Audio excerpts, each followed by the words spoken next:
O 5º GAC 105 autopropulsado recebe o pedido de tiro de seu observador avançado. Tendo em vista que o grupo encontra-se cumprindo missão de tiro, o CAF da 5ª Brigada determina que a missão seja cumprida pelo 28º GAC 105 autorrebocado, que na organização para o combate está em reforço de fogos ao 5º GAC 105 autopropulsado.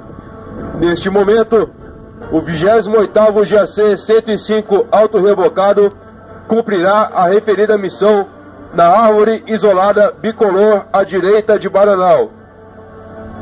Aqui Coruja, missão de tiro.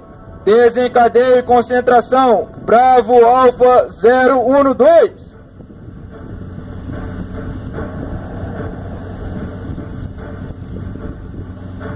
Bateria atirou.